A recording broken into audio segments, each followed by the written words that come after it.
This summer, serve up the Cookout Classics, Oscar Mayer hot dogs and Heinz mustard. Grill up a dog, add classic yellow mustard, or loaded Chicago style. We all know it's not a cookout without Oscar Mayer and Heinz.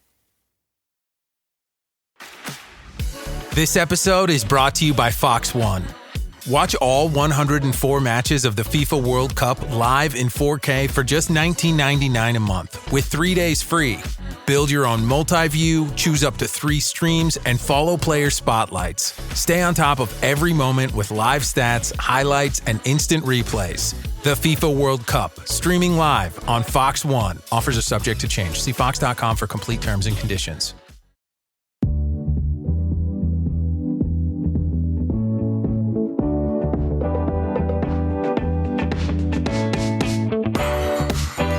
Hello, everyone. Welcome to another episode of Tuned Into Tennis. I'm your host, Myles David, back again to bring you some of the most colorful tennis commentary that you can find on the internet, at least in my opinion. Today's episode is a throwback one from my vault of audio that I've had since starting this show. To be honest with you all, I am not sure how this audio went MIA on me for so long. Like, I was so thrilled to share it with you all when I originally recorded it in the summer of 2023, but just like that, poof, it disappeared.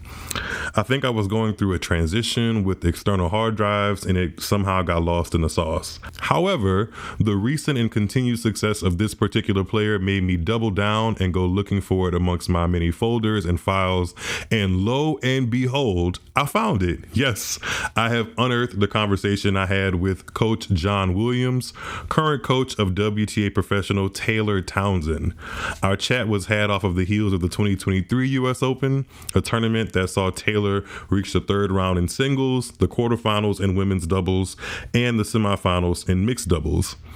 And as I've just read off her results in that specific tournament, since we're in throwback mode or pulling from the vault today, let me read you some notes I took about Taylor post the 2024 US Open. Here they are. Taylor Townsend has it in her. Inside the top 50 in singles and doubles simultaneously, which is an amazing balance. Wimbledon doubles champion and then US Open semifinals in doubles and mixed doubles finalist. She definitely has an aura that translates all over the tennis court, but even more specifically how she can amp her partner up and even take charge of the net. I think she's tapped into something special and we're going to see her deep at Grand Slams for a while. Names like Cara Black, Liesl Huber, Lisa Raymond, Sonia Mirza, Martina Hingis, Ai Sugiyama, all multiple-time doubles Grand Slam champions, all played into their 30s with various different partners, and Taylor Townsend's name could be right in there along with those. That's the end of my note.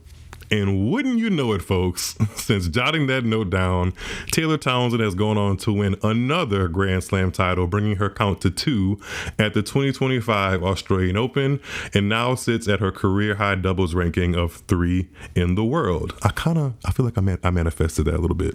I mean, all credit to Taylor, but I spoke that into existence a little bit. I'm such a Taylor Townsend fan. I'm also a Coach John Williams fan, and I think you'll see why after listening to our conversation. Hopefully they can forgive me for taking 16 years to release this episode, but as you'll see and hear in our convo, sometimes it's about the process and not the outcome. So without further ado, here's my chat back in 2023 with Coach John Williams. And today I have a very special guest on the show for the first time. I'm not sure actually if I reached out to you or you reached out to me, but our forces genuinely collided and we have joined forces today to have a good conversation with John Williams, current coach of Taylor Townsend on the WTA Tour.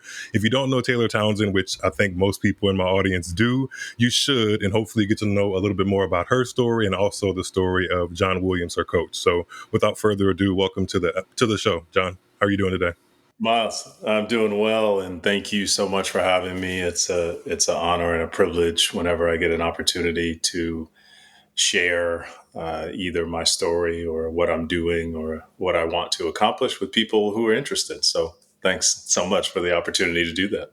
I've seen you share your story on different other outlets like Black Spin Global and things like that, which I'm a fan of as well. And I think because I've been a fan of tennis for so long. When I see other people who kind of like just genuinely have a beaming interest that comes across, especially in today's world with social media, sometimes interest can be kind of waning. But if you see somebody's interest and motivation with you teaming up with Taylor just come across very genuinely across a medium like Instagram or something like that where we connected, that always feels good. So I'm glad that you took time out of your day today to kind of break down how that relationship started and some more questions or answer some more questions that I may have for you. So first, very, very easy. Where's your hometown? Like, where are you originally from?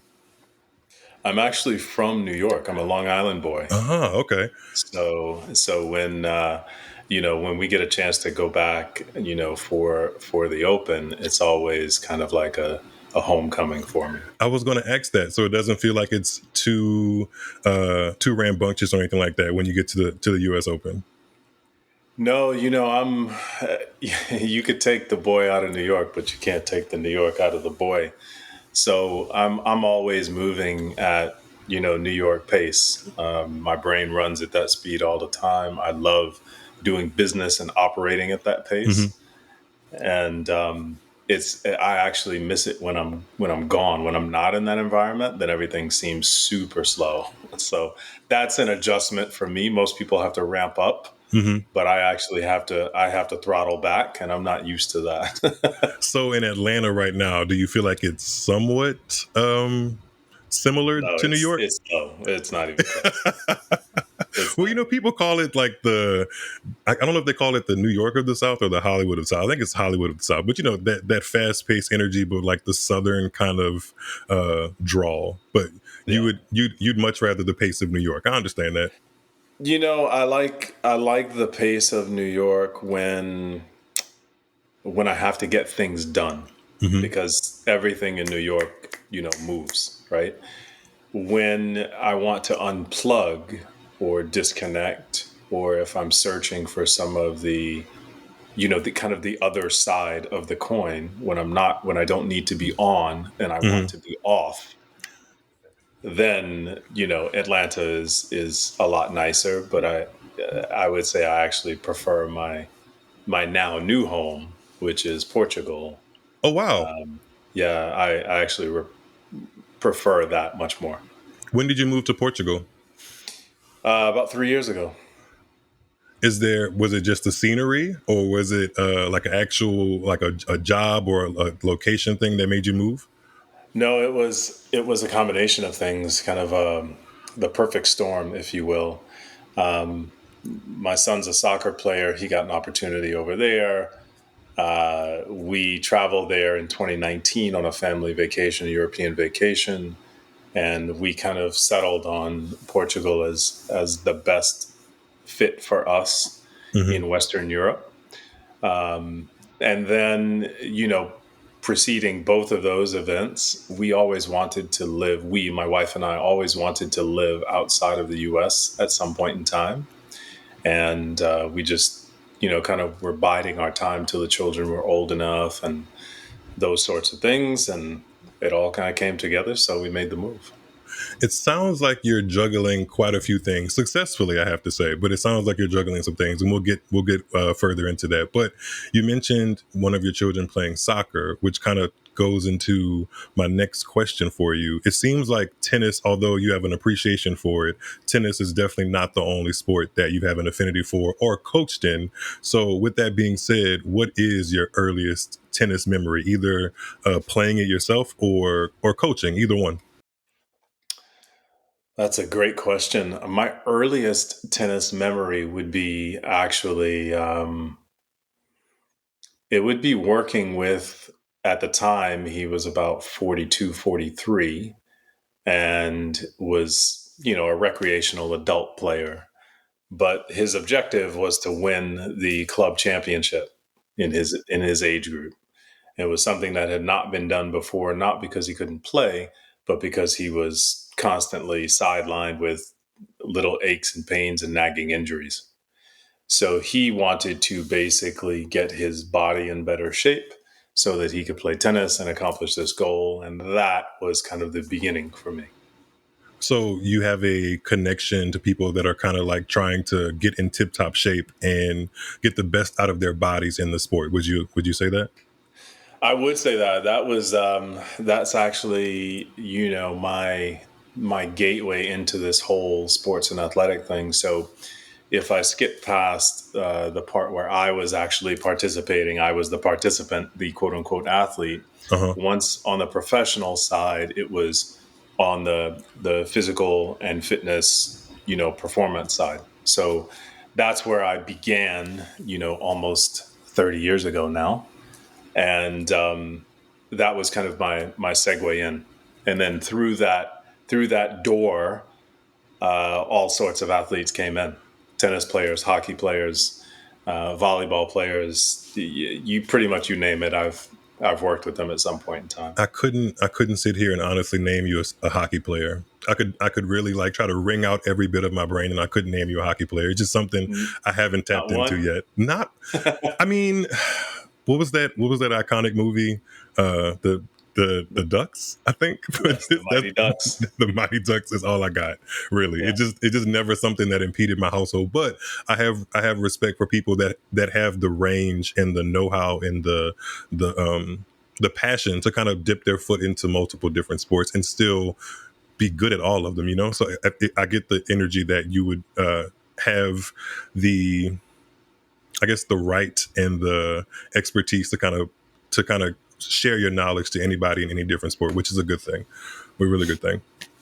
It's super interesting, and one of the things I love about what I do is the fact that no 2 days are the same, even though Hmm. I'm doing the same thing. Hmm. So I always look. I'm always asking questions like, what's different today?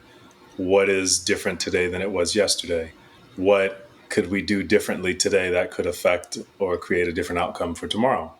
And in asking those questions, I'm never seeing the same things. So it keeps my job and my challenge, my inner challenge, engaged. And that for me creates a hugely exciting and dynamic environment because it's always moving. It's sport. Hmm. So whether you're winning, you're losing, you're injured, you're healthy, you're training, you're competing, it's always different. It's forever changing. The landscape is constantly moving. It's kind of like the ocean. No That's two waves are the same. that's one of the most beautiful things I love about tennis specifically is that, like, in some ways it can be looked at as a hamster wheel that people just can't get off, but if you look at it as a long journey, you can be on it as long as you want because there's always different places to go. Unless you're like at number one in the world for an insane amount of weeks, there's always something to improve on, and even if you are number one in the world, there's a reason they go out and get up and go to practice and work on things. So it's definitely a journey. But you mentioned like no two things being the same, and that partly is because you're always on the road. Another one of my warm up questions would be, what is one of your favorite dishes on the road, especially since you have to kind of navigate different cities and different cuisines and stuff like that? That's a very easy question. So I don't eat them often, but when I detect there might be a good one, then a good cheeseburger. Classic. You can't go wrong with it. What kind of cheese? It has to be a cheddar, definitely not American. It has to be a cheddar. I can branch out. It could be a Swiss or some of the other more atypicals, but Hmm. definitely as long as it's not American, then we can actually have a discussion. You can't go wrong with a good cheeseburger. I mean, well, depending on who makes it, I guess you could go a little wrong, but Exactly. the But concept of one is never changing. It'll right, always do the right, job. exactly. Do you have a this also ties into my next question. I don't remember there being a standout cheeseburger from the US Open uh cafeteria or like food options, but do you have a favorite Grand Slam moment, or in this conversation a Grand Slam dish from either of the Grand Slams that stands out this year or in general? Yeah, it's actually hilarious that you said that because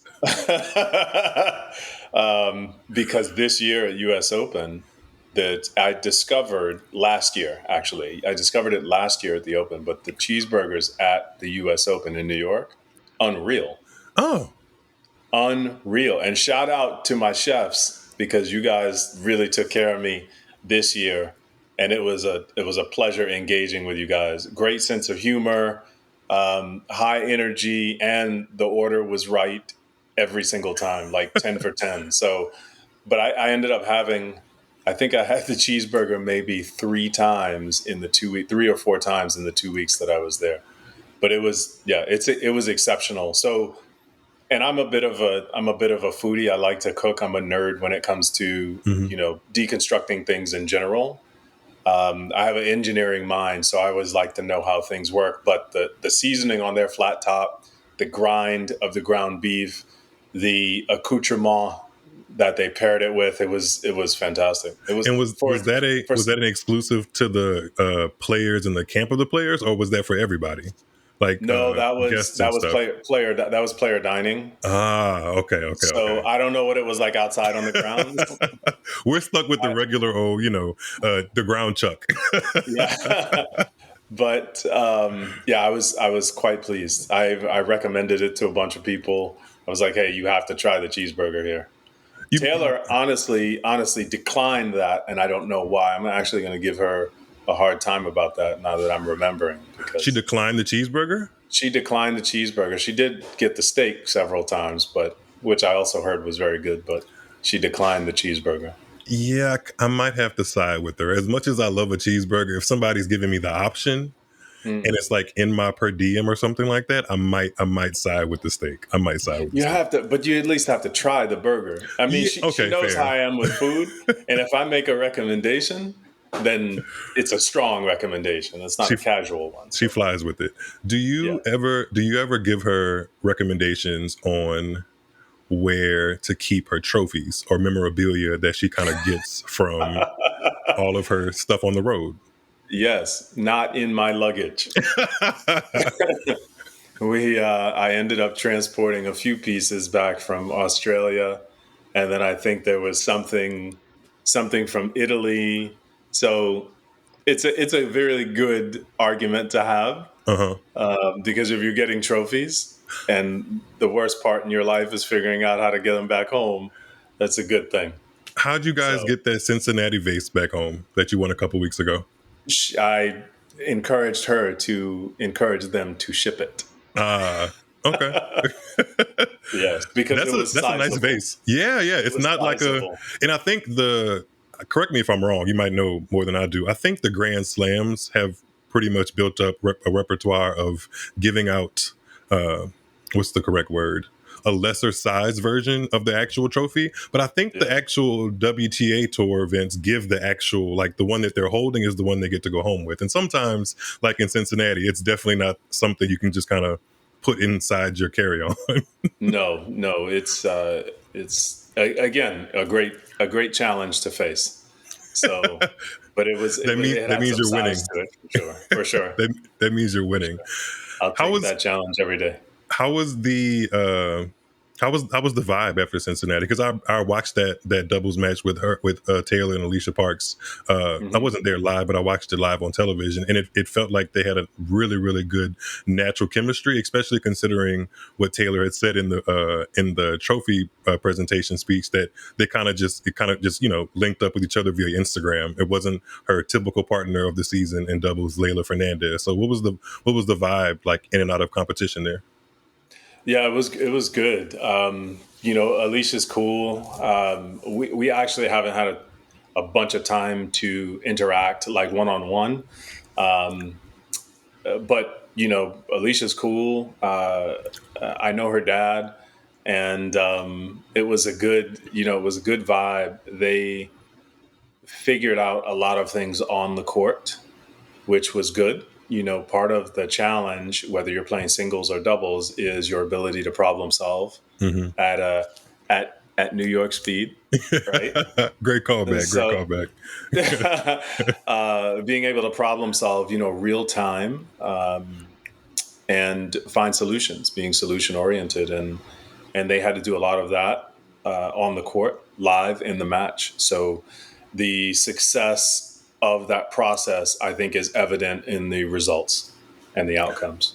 I'm glad you said that because it seems like, and I'm trying to keep it 2023 focused. But I've been a fan of Taylor Townsend well before 2023. But it does seem like since she's come back onto the tour, I believe she came back onto the tour around about clay season last year after giving birth to her child, that Correct. it definitely feels like it's been process oriented. And Yes. that doesn't mean that you're going to get the first trophy right out of the gate just because you feel well, but like there's a process, and engaging with that process gets you the best results over time. And to see her lift, I know she lifted 2 titles in Australia, a French Open finalist and a Cincinnati champion. Like that's good, and that's just doubles. I haven't even touched the singles results and who she's beat this season. So Right. that leads me to some of the targeted questions about you and Taylor's relationship, about having big picture goals and starting the process. But take me back to the beginning, or even before that. Did you follow or know of Taylor's career before joining her team? So the short answer is no, not really. Okay. I was working with Donald Young, Yes. and that is how that introduction was made. Taylor and I started working together in 2015, and we were on and off in 2015, and then we were mostly off, and then we circled back in 2017 or somewhere thereabouts. So I would say 2017 is where the real relationship began, because we had an opportunity to spend more concentrated, focused time together for an extended period, for basically what amounted until, for a year and a half, just about until COVID shut Indian Wells down. I remember that. I was supposed to go to that Indian Wells. I'd gone to 2019. That was my very first professional tennis tournament, or as a fan, had a ball and was like, let's do it again. And then COVID reared its head. I think, did Taylor win or go deep at like the Oracle Challenger the week before that? I believe that is a yes. It sounds familiar because I was like writing down names to watch out. I was going to watch out for it regardless, but I was like, oh, Taylor's coming into this to the main draw with some form, and I was like, I have to go like watch out for her matches, and then it all kind of washed away. But This is going to sound really bizarre, Miles, I'm sure, give it to me. but I'll give you some context. I am probably the worst person to ask about past results and performances. And the reason is not because I don't care, but I'm always looking to be as present as I possibly can. And I'm looking to extract every ounce of possibility from the present so that I can positively influence the future. So if we're constantly looking back, it's really hard to be full speed straight ahead.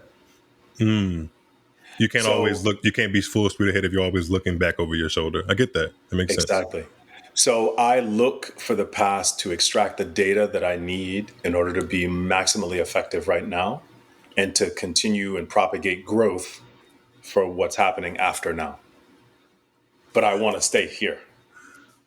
That explains the success, or part of the success. That definitely explains it. I mean, if you were coaching me, you'd have me kind of zoned in right there to always be thinking of what I can do to get the best out of my talents in the moment, and not In really the moment. care. Yeah, not really care about what my results looked like 12 months ago, or even before that, or if this place or court has been friendly to me in the past. What can I do right now to get the best out of where I am right now? That's gold for sure. Correct. Were those some of the earlier conversations, or I guess walk me through some of those earlier conversations when you were trying to navigate the relationship to be on full time with Taylor? Sure. Well, the early conversations were, do you even know like who you are? Do you know where you are? Do you have a clear understanding of what you're trying to accomplish? The level, or should I say the absence of clarity, creates a huge challenge. It's another adversary that you have to fight, because when you're an actor, and nobody knows who you are and you're not getting any parts. You have to deal with overcoming obscurity, right? Mm-hmm. But that obscurity is only hurting you in one context. It's just they don't know who you are, so they can't provide you with the opportunity. But if you already have the opportunity, they know who you are, but you don't know who you are. Mm. You don't really know what you're capable of. You don't necessarily know how to get what you want or how to create what you want.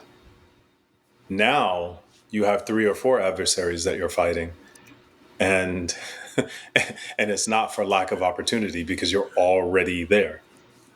In a So sport where it's mano a mano, having other people on the court with you or other hurdles to climb on the court with you is definitely not advantageous. no, I can see how that no, would be difficult. because one on one is tough enough. Yeah. 4 against 1 is, that's old 1970s martial arts films where each guy waits till attack.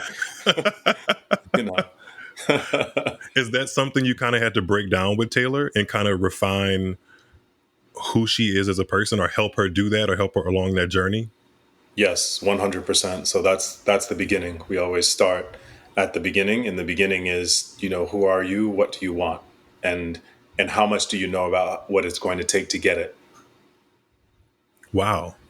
I'm actively listening and like writing down the gems for myself, and also trying to be a good interviewer. And you're making it a little bit hard, but we can manage for sure. Has there been one moment, like through all of those conversations about knowing who you are, has there been one moment that just quote unquote clicked for you, where you felt like you were right where you're supposed to be with Taylor in that relationship, in a coaching relationship? 100%. We've had, the beauty of where we are right now is the communication. Because honestly, and I made a joke about this today because we were working on something specific in her serving motion, and I told her to do it. She did it. It was beautiful. And I said, "You're so coachable. All we need to do is just have me in your ear while you're playing, and then everything will be great. You'll beat everybody 0-0. You'll be winning slams. It'll be amazing." And she said, "If you can lobby the WTA to get that done, I'll make it happen." You mean like But coaching in ear, like with the earpiece, something exactly, like that? Ah. exactly. So I said, I said, circling back to your question, the main reason that is so effective is because we speak the same language, and Mm. now she's starting to think like I think. So when it comes to a correction or an error or a reason that something happened, a solution, we are 97% of the time spot on. I don't have to say it. I'll ask her, "Why do you think that happened? Why do you think that ball flew long? Why do you think that ball went wide? Why do you think you hit that in the net? Blah, blah, blah, blah, blah." And she'll give me the answer, which is exactly what I'm thinking. That's beautiful, but it makes me question. I'm trying to gauge how you feel about the current. I wouldn't say it's a hot topic now, but it definitely is something that I see people like talk about while I'm on socials and the internet and stuff like that. The current trend of, I think we're still in this trial period of on court coaching. Well, not Mhm. on court, like coaching from the stands, which is something that people have been saying for a while, has been happening, but has not been regulated very well. Where do you stand on whether it should not be happening, or like whether it should not be happening? You Should or want should my not? politically correct answer? Or No, my, no. okay, good. Because I try my best on my podcast myself to gauge how politically correct I'm going to be, and I try to find somewhere in the middle between saying stuff that's not completely outlandish just for being outlandish, but also true to how I feel. So if you can find that happy medium, we'll be right in the right lane. Well, I'm sure it'll make you feel good or make you feel very, very nervous to know that there is no happy medium for me. Okay. I don't have politically correct. I just have the truth. Okay. And either I'm going to answer and give you the truth, or I'm just not going to answer. Amen. And in this case, I have no problem answering. So there are two things that we have to consider when we talk about coaching. Hmm. First of all, what is coaching? Coaching is external support for the player. Okay. Now, there's a time and a place for that. There's also ancillary benefits for that. And those are the ones I'm going to talk on, because I think that is the bigger issue as to whether or not I'm telling somebody to hit a slice serve when, you're on the other side of the net. So as far as the information giving, the support in terms of tactical support or analysis support, I think that it's silly in every other sport that you have the ability to do that, but in tennis, you do not. If you are genuinely interested in enhancing the quality of the game, then you have to have some outside influence. Now, how that outside influence comes into play, how it's modulated, directed, I think right now, the tour has done a great job at saying, you know what? Players have been cheating all along because it was Right. illegal. So if it's Right. illegal and you're doing it, you're cheating, right? Mm-hmm. Regardless of whether or not we think it's right or wrong or necessary or unnecessary, just based on the letter of the law, they have been doing it all along. But we've had no parameters set around it because we just branded it illegal against the rules. Mm-hmm. Therefore, whether they violated the rules by a little or violated by a lot, it didn't matter. There was going to be a So violation regardless. Yeah. there was going to be a violation, and we have no way to control it or influence it, or more importantly, stop it from affecting the player that you're not, working with. So here they've codified it. They've put rules and parameters around it. You can only coach when your players on the same side. Has to be short, bullet points. You can't have a full length discussion with them. They can't come over and have a discussion, on court when they're at their towel. So they've done their best to put some parameters around it to organize the information delivery. Mm-hmm. Okay. They also said your manner of coaching, falling under these parameters, cannot be distracting to the other player. So you can give hand signals, you can make gestures when they're on the far end of the court, but they can't be distracting. They can't be this, they can't be that. You can't have your bullhorn out and do all that. Correct. Or yelling, serve to her backhand, stuff like that. Which, did occur in the past. Mm-hmm. It did occur. So I think they've done a great job by instituting that. Let's look at the results now. I feel like the quality of tennis is consistently higher. I'm speaking specifically on the WTA side, right? Yeah, that's my. I mean, I'm trying to be impartial, but that's the tour that got me hooked into tennis, so it's fine. Okay, so I'm coaching on the WTA side, so I'm going to speak to what I have a more in-depth lens on. I think by and large, the quality of the tennis as a whole has improved. I would agree.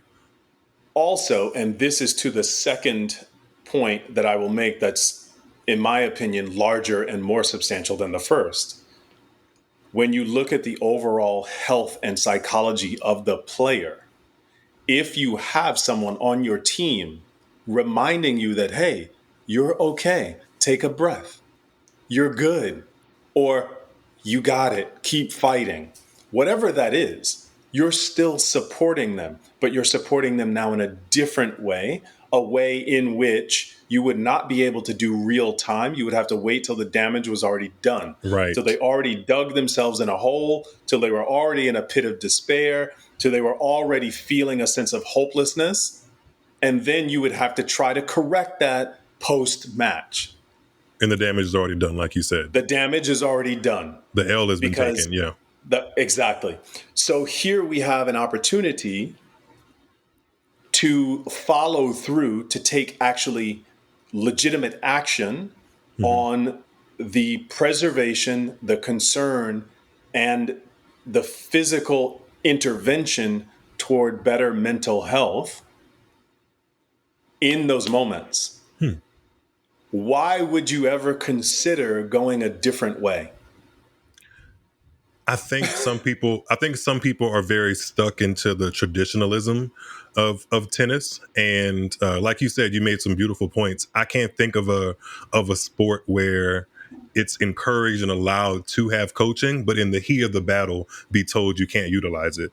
that's always been something that I struggled with. Like when players go through slumps in their season, or they go through losses that people felt like they could have avoided or whatever, one of the main talking points I see on Tennis Channel or ESPN or any sports analyst is, let's look at the coaching. Let's look at the coaching. But it never made sense when the actual heat of the battle would be something that they're watching. They would be like, well, they shouldn't be getting coached. Well, how can you say that this person needs better coaching, but in the heat of the battle, stop them from getting that? And like you said, and it's not even just X's and O's all the time. Sometimes it's simple as breathe. Like, this moment isn't as big as you're probably making it in your mind. This is just a tennis match. You're chasing a yellow fluffy ball. Focus on that ball, and let's see what happens to turn this match around, or whatever the situation may be in.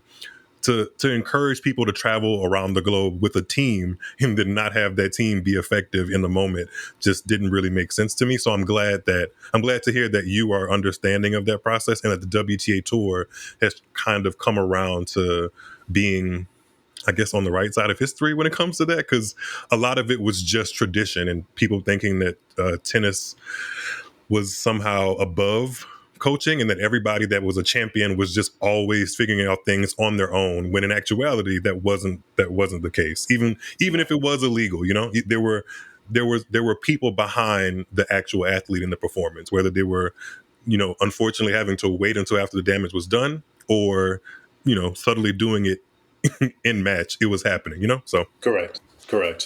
And I think I will say, I will say that with regard to the latest coaching initiatives, I would say that the tour has embraced progressionism, because yes, the classical player mindset, the purist, if you will, the traditionalist looks at this and says, well, that was one of the things that made tennis unique. Okay. Well, I could extrapolate that and say, well, psychologically, do we have the same caliber of humans now that we did 100 years ago? And that answer is no. So if you're not starting with the same raw material, then how are you applying the same manufacturing process? That doesn't make sense to me. Excellent point. You mentioned, I have to piggyback off that word manufacturing, because it's something very niche that I've picked up on about Taylor, and I'm wondering if you had anything to do with it, right? I remember when Taylor played the French Open in 2022, she was using a head radical racket, and Yes. I believe I saw her switch to a Yonex E-Zone frame a couple of months or so after that, and maybe a string change as well. Was that Yes. something that you helped put into her mind, that she maybe would want to switch, or is that something that she took initiative off? Because I know players can be very superstitious about what works for them, and I've even seen Taylor use a Dunlop racket and a Prince racket before. So actually, now that I say that, she seems very flexible. But I'm wondering if you had any help in that. I would say in general, she is very flexible, but it was a very different thing getting her to switch basically mid-season, which is what we did. So my background does not allow me to stay stuck on any one particular tool if there's a better tool for the job. And what I mean by that is a racket is very simply a tool. You It's a can't hit weapon the of ball choice. with your Yeah. hand, Yeah. right? And if you have certain things that you like to do with the racket, like you'd like to do with the ball, does the racket make it as easy as possible for you to do that, or not? And if the answer is or not, then it's the wrong racket. So you keep finding and adjusting the tool until it's super easy for you to be able to do what you want with the ball.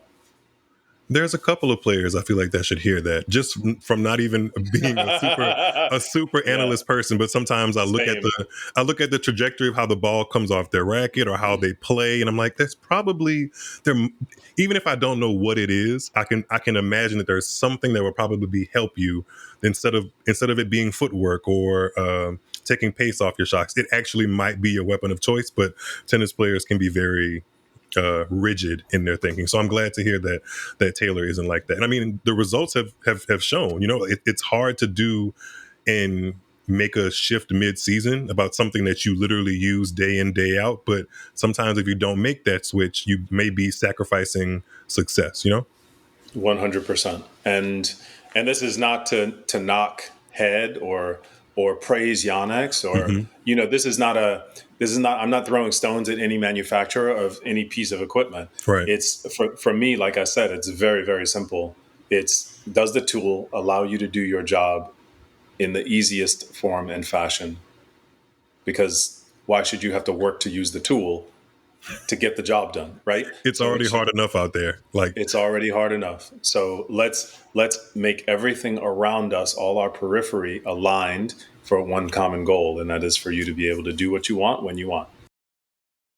If your business runs on 5 different apps, 12 browser tabs, and one spreadsheet that everyone's afraid to touch, it's probably time for Odoo.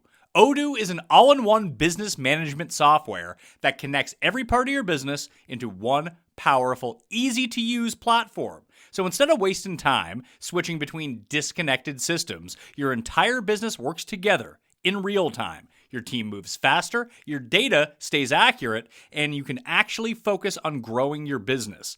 Let one unified system run your entire business. From the first opportunity to the final payment, everything works together in one place. Whether you're a small business or managing a large operation, Odoo gives you one flexible platform built to grow with you. Learn more at odoo.com. That's ODOO.com. Hey, it's Bill from the Bill Simmons podcast. FIFA World Cup 26 fans, listen up. As the official beer sponsor of the FIFA World Cup 26, Michelob Ultra is giving away $1 million worth of FIFA World Cup 26 tickets and prizes. Enter now at MichelobUltra.com/superior access/FIFA World Cup 26. Michelob Ultra FIFA World Cup 26 superior access. No purchase necessary. Open U.S. residents 21 plus begins on December 1st, 2025. Ends on July 31st, 2026. Multiple entry periods. Visit www.MichelobUltra.com/superior access/FIFA World Cup 26 for free entry deadlines, prizes, and details. Okay, you're making it very easy to segue into my next question. So, speaking That's my job, man. I'm here to make your job easy, Miles. It's the same thing I tell Taylor all the time. I'm here to make your job easy. Well, that means you're going to have a very successful career as a tennis coach. See, you got to keep on doing what you're doing. But in terms of like doing what you want to do, especially after you celebrate a big win or have a big win, is there anything that you and Taylor have done to splurge? Or anything in that realm after a big win, a tournament victory, anything like that? So this again is probably going to sound atypical. We celebrate every step of the journey all the time, and a lot of times I have to bring that to her attention. I have to make her aware of those. Hey, let's celebrate this. Hey, let's celebrate that. Even today. Great training day, great practice day. Not because she hit exceptionally well or because she didn't make any mistakes, but because we learned and we grew, right? So today was a great training day. Wow. We celebrate that. Yesterday was a great training day. We celebrate that. You did this and this and this in the match. Regardless of the outcome of the match, we had a set of objectives going in. You accomplished all of them. The outcome wasn't necessarily what was desirable, but the inputs were right. So we know if we consistently have the right inputs, the outcomes are going to follow. Not outcome-based, but progress-based. Process. There we go. Process. Yes, 100%. So no big bottles of champagne after winning Cincinnati or. No, I mean she did. They had some champagne. They had a little champagne celebration. I don't drink, so but I watched from across the room and shook my head as they were clowning on Instagram. But that's I support that 100%. You earned it. You should celebrate your wins because by the same token, you have to celebrate your losses as well because your winning proves that you were able to execute in your process and what you surmised would be the outcome was the outcome. When you lose, you have to celebrate that opportunity as well because you gained valuable information that you can now use to keep you moving forward. So we have, an expression that I use and it's Don't get too high on the highs and don't get too low on the lows. Mm. And then you don't have to play tug of war with your emotions. If you celebrate everything, and you look at everything as an opportunity to grow, how can you ever be disappointed? Like truly deeply disappointed. So you're telling me that there's no loss in her career, doubles or singles, that was truly disappointing enough that if you were a genie for a day, you would turn that into a win? I would actually. Oh, okay. And yeah, so they're two different things. Most players, most athletes completely disregard the undesirable outcome. Hmm. They throw away the baby with the bathwater. Right. Okay. And obviously, you can see why that would be a problem. It's a problem if you're dedicated to improving every day. So that same analogy holds true if you're trying to grow. Mm-hmm. I would 100% reverse the outcome of the finals on clay this year in it was in Italy in the Friends Open in The Italian Open, Rome? yes, no, Mm. not Rome. It was the Friends Open in what's the part of Italy? I may have to I'm break drawing a out the blank. Google. I'm drawing a blank right now, but she played Jasmine. She played Jasmine Paolini. And that's a tough competitor. Yeah. Yes, Was that WTA and Tour or WTA 125K? it was a 125. Gotcha. Okay. Yeah, it was either a 125 or a 100. But it was Jasmine played well. She played solid. She played as we expected her to play. Taylor certainly had a ton of opportunities and just did not get it across the goal line. Hmm. Now, the reason I would reverse that outcome is not because we didn't learn from it, because we certainly did. We used that going into, the events that followed. A French Open. Our The French Open run, right? Yeah. Yeah, exactly. But I would say that would have been the catalyst to really help cement her understanding of the level that she was capable of. Because she played some incredible matches there, and incredible not because she won them, incredible because she was able to execute process from opening to closing. And that's not something that I have seen her do at any point in her adult career. I didn't watch her when she was, playing juniors, so I can't speak to that. But even when she had her run in 2019 at the US Open, Memorable, yeah. yep, it was good, but it wasn't like this. And if she would have found a way to win that match, that would have solidified that at that point. And I think going into the French Open, it would have been a very different situation. It was good. It was very good going into the French Open, Right. but it would have been a very different situation. It would have been a 10 compared to a 9. Yes. Got it. I feel like Taylor is on the precipice of really being able to stick it to the people that have kind of been naysayers throughout her career. I mean, she's already been to a couple of Grand Slam finals in doubles. She's had second week success in singles.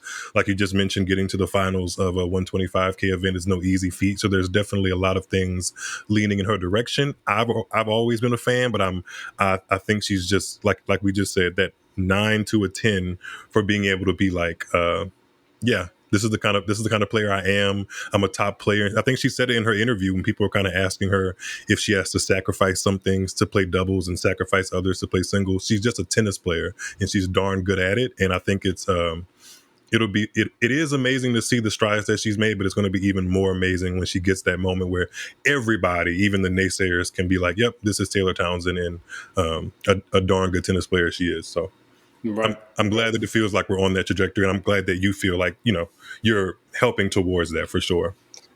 100%. I mean, if you look at, just the players that she's beaten this year. The last week, I mean, Beatrice Haddad-Maia at the U.S. Open. Who did she beat in the first round before Beatrice? I forgot. I should know that. Grasheva. Yes. Grasheva. Yeah. And then a Uh, semifinal in mixed with Ben Shelton. correct. Yeah, Correct. So yeah, it was not too bad, eh? not too bad. Not Not too too bad. bad. Not too It's bad. only going to get better. I fully believe that. But I guess to kind of give us some more social and introspective cool down questions, since we've been very niche into Taylor's career for a second there. What are some of your I guess you can maybe speak for Taylor in this moment a little bit, but what are some of your favorite players on tour that you guys have practiced with or hung out with? Definitely cannot speak for Taylor on that. So for as far as I'm concerned, Hmm.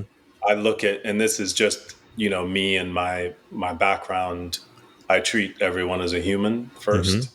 I look at everyone as a human first. What you do for your job and how good you are at your job, that comes secondary. Hmm. So if you're a good person, then I'm cool with you, right? Whether Hmm. you've won, slams, or whether you can't even get out of qualies, first round of qualies, doesn't matter to me. As long as you're a good person, then I'm cool with you. Hmm. So having said that, uh, I mean, I'm really fond of the Fernandez family.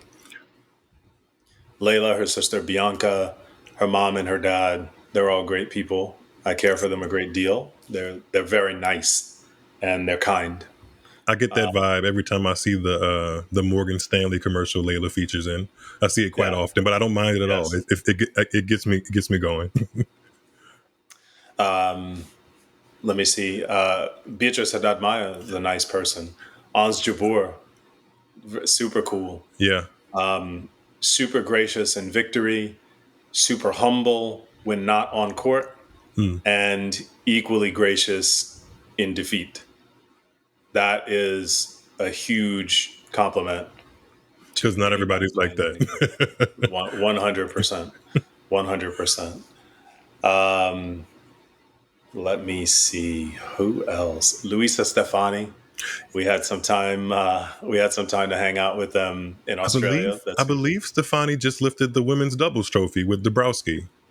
no, No, that no. wasn't her. That was Routliff and Dabrowski. Oh, but so sorry, Stefani fans that are listening to this. I could have sworn I saw her play. Oh, she was playing with Jen Brady in the semifinals of the Yes, U.S. Open. I saw Stefani play some doubles this week or last week at the U.S. Open for sure. yes, But she yes, seems yes. like a cool girl for sure. Represents They are Brazil.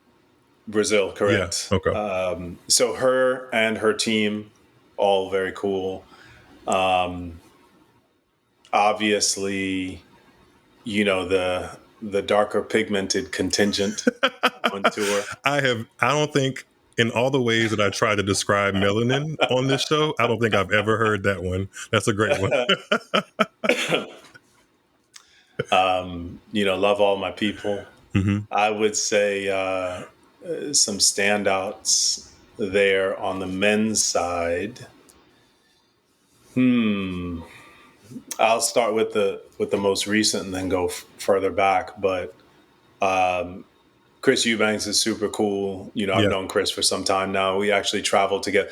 He was with Donald and myself in 2015 when we went to Wimbledon, Mm. my first time going, and I actually went into London with Chris to do some sightseeing and touring. So I've known Chris since then. Good person, good guy, solid guy. Yeah. And good I don't know. commentator too. Yeah, that's what I'm hearing. I don't listen to that stuff, but Who can blame you? Who can blame you? I've got to create some separation. But yeah, he's doing a great job from what I understand. Francis is cool. Hmm. I would say I've seen some interaction with Novak. I haven't had any direct interaction with him myself, other than, "Hey, how are you doing?" I made a joke about his kids when we were in London, but seems like a cool guy. Jamie Murray, Judy Murray. I haven't had a whole lot with Andy, although I did threaten him jokingly. I did threaten him last year, waiting on the line I was ordering a cheeseburger at the U.S. Open, and he stepped up, and he didn't know I was online and I hadn't ordered yet, and he stepped up and placed his order for a steak, and I was like, "Hey, man, I'm ordering here," and it was it was like 10 seconds of fun, but great sense of humor. Their family is also solid, solid people, good, well grounded. Anybody that has a great sense of humor is all right with me Right. to begin with. And Jamie for sure has proven that he's got a solid sense of humor and solid hands at the net for sure. Yeah, for sure. And then I would say, the Shelton family, whom I had an interaction with initially at Wimbledon this year. It's the first time I actually had a conversation. Brian was there, and I met his wife, Lisa. And, I've been joking around saying some things in passing with Ben, but actually had a conversation with the three of them, and they are just awesome people. And then obviously had more of a chance to interact with them in New York this year. And that was phenomenal, getting a chance to learn more about them, see how they operate, and just the values that, are within. And that was kind of the introduction to the conversation at Wimbledon. Was I approached Brian and told him how happy I was to see him with his son. That was number one. And how much I've observed and noticed and appreciated about how they have raised their son and his character. And I wanted to share that compliment from one father to another, but also man to man, because it's very different when your child is off, and as the father, you're away from them. You have expectations, but you don't know what's actually happening. Yeah, what's actually happening, whether or not they're representing themselves the way that you would like them to in your absence. Yeah, completely understand that. So I wanted him to know that I saw it, that I acknowledged it, and that they should be applauded for that. All of them. Yeah, I agree. I think that's part of the reason his U.S. Open run was so easy to watch, because he has an excitable game and just energy just kind of at his fingertips, the way he plays tennis. But in between points and the way he looks at his coaching box, his dad and all that stuff, I get the vibe that they're raising a good human being. Contrary to what people think about the whole, dial thing and being cocky, I just think that that's somebody being a competitor and doing things that are in line with getting the best out of themselves. So yeah, I've seen some conversation about who he is as a person, and that's just kind of that's going to come with the more success you get. But I completely agree with you. It seems like, although I haven't met him, it seems like they have raised and are raising a good kid in Ben Shelton. So good to see. That's fantastic. Can I go sideways here for a second? For sure. Because you said something that I think could be an interesting jumping off point, at least for me. You may disagree, but cockiness as opposed to clarity and confidence, and how that's displayed. I've seen arrogant athletes. If you look at Deion Sanders, prime time, would you say he's confident, or would you say he's arrogant? It depends on the context in which you're viewing him, right? Yeah, it does. Okay. It does. Right. So how can somebody be confident without being arrogant? How is that possible? Because if your confidence is genuine, then you exude it. Yes. And if you express yourself, your true self, then that confidence is going to come out, right? So when that confidence comes out, are you telling me that I have to then dim it down? Adjust. Yeah. Adjust the display of said confidence so that it does not offend your sensitivities. I would never tell anybody that. But I think that's the general consensus, is that people feel like they should always have this understanding of being digestible to the world. But the world isn't who you're interacting with all the time. And the world isn't who is actually pouring into you. If the people that are pouring into you can can rub shoulders with you and not get a vibe of overwhelming arrogance and get a vibe that you're just confident in who you are, then I think you're doing the right thing. Everybody's going to have their opinion, you know? And to that point, do you see millionaires hanging out with just regular folks, like minimum wage workers? I mean, not often. Generally not. Yeah, right? yeah. And certainly if you spoke to a handful of millionaires and you said, tell me who's in your circle and why, 9 times out of 10, the people that are in their circle are people that can contribute to them in some way, shape, or form, challenging them for growth, keeping them organized, keeping them on schedule, this and that. They're pouring into them. Yeah. Okay. So if I'm at the top, if I'm at the top of my game in my chosen discipline, right? Mm-hmm. If I'm in the top 1% of all the players that play this sport, who's in my circle? It's not that other people that can relate to that. Yeah. Correct. Other people that can pour in, mm-hmm. or other people that are already at that level, mm-hmm. or higher or above, right? So why do I want to adjust the expression of myself?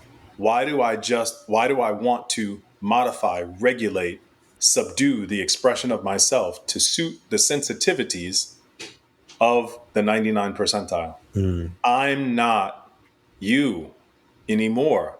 Mm-hmm. I have worked my butt off, trained my butt off, dedicated the large percentage of my life to mastering my craft. You have not done that. You just have keyboard strength. That's all. Yes, maybe you have. Yeah, but not in this domain. Not this discipline. I'm not coming into your boardroom, mm-hmm. or your hospital, your operating room, your office, your classroom. I'm not coming in there doing my celebration. Mm-hmm. Right? This is my domain. This is how I express myself, my true self. And anything less than that, and I'm being disingenuous to me. Mm-hmm. So why are we so critical when we see that, instead of celebrating it, mm-hmm. and saying, hey, I don't think it's disrespectful. I don't think the other player thought it was disrespectful. They maybe not liked it. Yeah. But they also lost. Right. Right? So there's that. It doesn't matter. To the victor goes the spoils. That is sport. Let's not forget that sport in its origin involved life or death. That's how it began. Literally. Right? Yes. So this is a weak, diluted extrapolation of the principles that began as a life or death endeavor. If someone was bold enough to step into the arena, mm-hmm. they were giving their life to the thing. They deserve to be able to celebrate any way they want. Authentic now, I do think there's authentic to who they are. I think there's a certain degree of decorum that mm-hmm. must be maintained, but that's on a human level. I'm not trying to intentionally humiliate you or diminish you in any capacity in order to make myself look bigger. Mm-hmm. But if I want to do this, because I just put your run to bed, uh-huh. right? Okay. Or if you want to do the celebration that Taylor had after she beat Beatrice, which I haven't quite figured out. I think it was about this. She put her finger up against her nose. Was it the smell of spiciness or something like that, or the sauce, something like that? Bro, I don't know. I don't know. I can't even begin to speculate, and I don't and want to know. But well-deserved, to your point, a well-deserved reaction and authentic to who Taylor is. Yes, and I can tell you right now that Beatrice found nothing about that offensive. Yeah. Because, and I say that with confidence, because they had a great conversation in the locker room afterwards. Even toward the end of the tournament, they had a great conversation in the locker room, great interaction in the locker room. They're both professionals. They understand.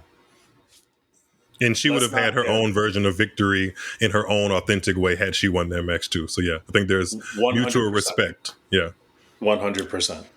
Well, I think this has been a very eye-opening conversation for me. I hope it's been that for the listeners as well. I definitely think there are some things that they can take from this conversation that they can learn from you, learn about Taylor, and just, dive deeper into what both of you have going on. So I said it before we started, and I'll say it again. Thank you for taking the time out of your busy schedule and juggling all that you have going on to come on to my little podcast, Tuned Into Tennis. So I definitely appreciate it.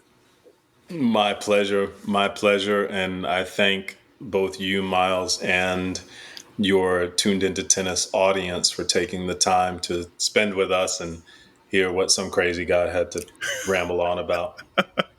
Nah, good stuff. Good stuff. Not too crazy, not too much ramble, but good stuff. I'll be able to take a lot of the stuff we've said from this conversation, put it in my back pocket, and apply it to my own life. So that's kind of the goal of all of my episodes for the most part. Some are a little wired differently, but this one in particular, good stuff. Fantastic. Thanks everyone out there for listening to today's show. You can find more episodes like this on all of your podcast platforms, Apple, Spotify, iHeartRadio, or Audible, just by typing Tuned Into Tennis in the search bar. Be sure to subscribe to our show, leave a rating or review, and also engage across all of our social media channels with the same handle, Tuned Into Tennis. For more information about today's show and how to support the show, check out the podcast description. My name is Myles David. Thank you again for listening to Tuned Into Tennis, and I'll tune in with you again soon.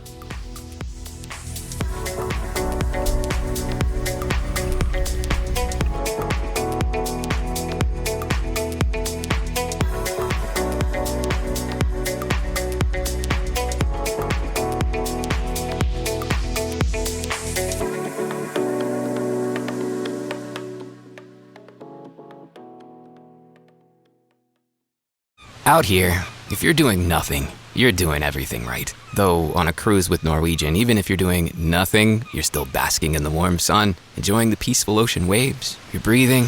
Don't forget about breathing. Definitely need to be breathing. So you get to do nothing, or everything, but you still need to be breathing. It's really important. Experience the difference with cruises to Alaska, the Caribbean, and Europe. Norwegian Cruise Line. It's different out here. Visit ncl.com, call your travel advisor, or 1-888-NCL-CRUISE. Norwegian Cruise Line ships registry the Bahamas and USA.